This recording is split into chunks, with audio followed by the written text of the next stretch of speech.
Entre 2011 et 2018, un peu plus de 6 000 écoles primaires ont été construites sur toute l'étendue du territoire national, portant le nombre d'établissements scolaires aujourd'hui à plus de 16 000.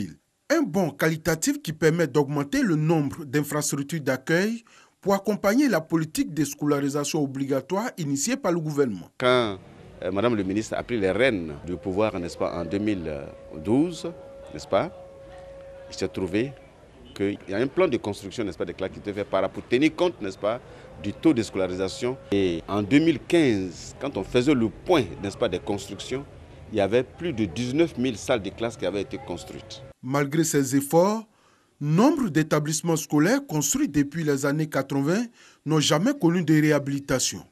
Conséquence, certains sont dans un état de délabrement très avancé. Il est évident que l'État ne peut pas en même temps satisfaire l'accès et en même temps faire les réhabilitations.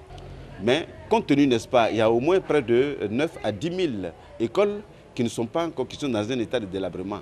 Évidemment, quand vous prenez 100 ou bien 200 écoles par an, bon, ça paraît comme une goutte d'eau dans la mer. Des efforts colossaux sont faits en vue de la réhabilitation de ces établissements-là. Illustration parfaite, l'école primaire publique du plateau d'Okuy. Construit en 1987, cet établissement n'a jamais connu de réhabilitation. En plus du manque de tables-bancs, l'école souffre d'un problème d'étanchéité et de dégradation très avancée des bâtiments. La DAF est en train de prendre, n'est-ce pas, les dispositions pour régler, n'est-ce pas, ce problème au niveau du plateau d'Okuy. Le chef de cabinet du ministre de l'Éducation nationale, de l'enseignement technique et de la formation professionnelle révèle que très souvent, le ministère n'est pas informé promptement. Même quelquefois, en saison de pluie, il y a, n'est-ce pas, des écoles qui sont décoiffées. Mais on nous signale cela que quelquefois à l'approche, n'est-ce pas, des examens. Pour qu'une école en dégradation soit prise en compte dans les programmes de réhabilitation, il faut d'abord que le chef d'établissement informe l'inspecteur de l'enseignement primaire de la localité qui à son tour transmet le dossier au directeur régional de l'éducation nationale pour qu'il l'introduise au ministère. Une procédure assez longue, d'où le rôle des COGES, les comités de gestion des établissements scolaires. Nous ne demandons pas, n'est-ce pas, au COGES, n'est-ce pas, de faire, de réhabiliter totalement un établissement. Il y a des petites réparations qui peuvent se faire, à savoir s'il y a une porte qui a sauté par là, s'il y a les clés, n'est-ce pas, qui ne sont pas bien, le comité de gestion, en accord, n'est-ce pas, avec les parents d'élèves, n'est-ce pas, s'organise, n'est-ce pas, pour faire toutes ces petites réparations-là. En tout état de cause, selon Abdoulaye Kouyaté, le ministère de l'Éducation nationale, en plus de la construction de nouvelles infrastructures d'accueil, a mis en place un programme de réhabilitation progressive des établissements scolaires en délabrement afin de permettre aux élèves d'apprendre dans de bonnes conditions. Un partenariat actif pour un meilleur traitement de l'information régionale. C'est le thème principal de cette rencontre de niveau sous-régional.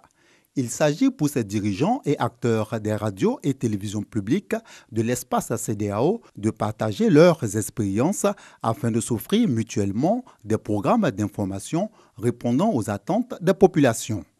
Une initiative de la radiodiffusion télévision ivoirienne RTI qui s'inscrit également dans la préparation de la concurrence et de l'influence des chaînes internationales.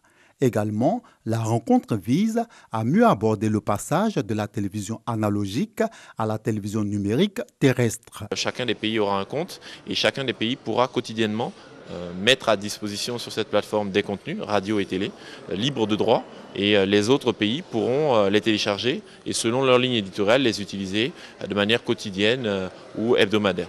La commission de la CEDEAO, Communauté des États de l'Afrique de l'Ouest, et le ministère de la Communication et des Médias apportent leur soutien à cette idée. Tous les secteurs d'activité ont des réalisations qui méritent d'être portées à la connaissance de l'ensemble de la population régionale. Parce que la CEDEAO, ce n'est pas seulement travailler sur la stabilité et la démocratie. Le train de la révolution numérique continuera son essor. Il nous faut dès lors rester en éveil face aux enjeux et défis que représentent les réseaux sociaux.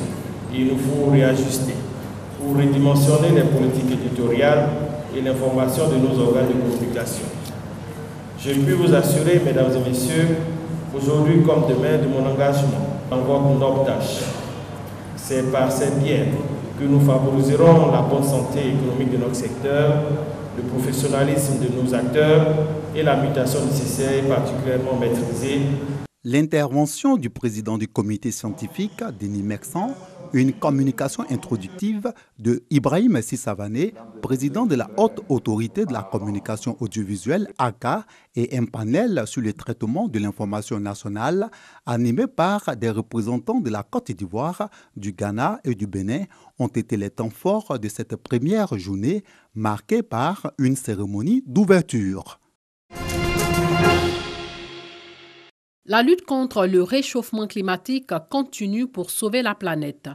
Ici en Côte d'Ivoire, précisément dans la commune de Cocody, 2 millions d'arbres seront plantés en vue de capter le carbone et contrer la pollution.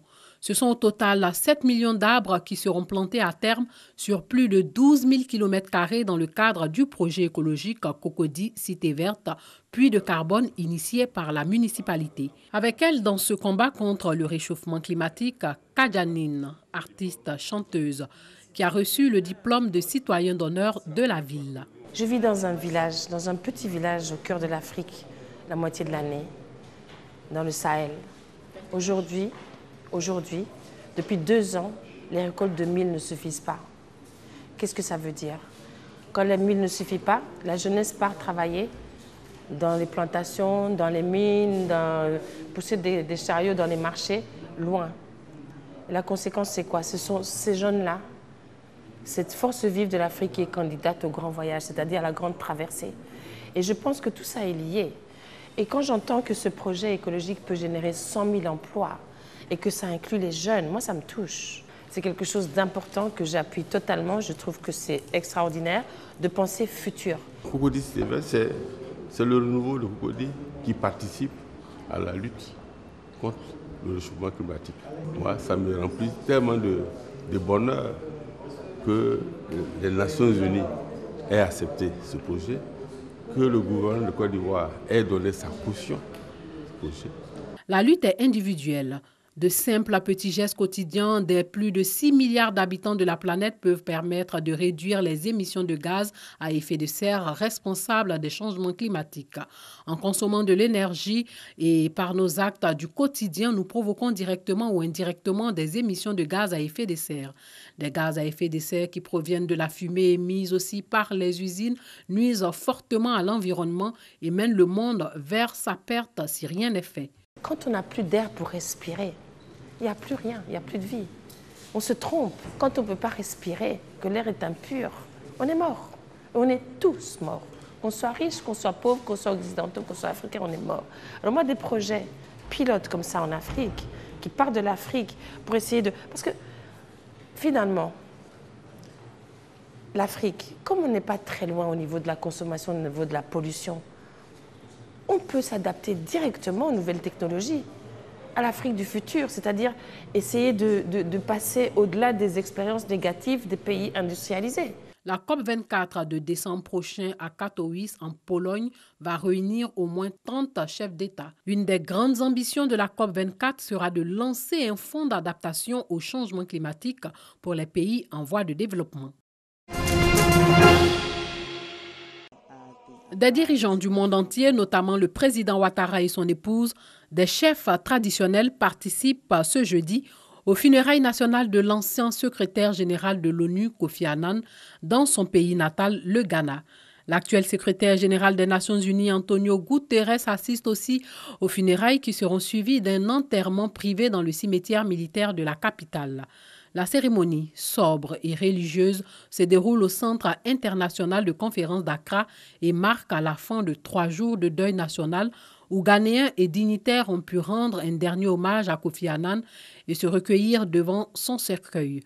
Depuis lundi, des affiches avec son portrait ont été installées dans Accra pour rappeler que cet enterrement est avant tout la célébration de la vie de celui que le président ghanéen a qualifié d'un des hommes les plus illustres de sa génération. Le cercueil de Kofi Annan, recouvert du drapeau vert, jaune, noir et rouge du Ghana, était présenté devant quelques centaines de personnes, dont au premier rang son épouse Nana Maria, sa famille proche ainsi que le président ghanéen Nana Akufo-Addo. Kofi Annan a dirigé l'ONU de 1997 à 2006 et a été le premier originaire d'Afrique subsaharienne à parvenir à ce poste. Il fut également lauréat du prix Nobel de la paix en 2001. Il est décédé le 18 août à son domicile en Suisse où il a passé la majeure partie de sa vie après une brève maladie.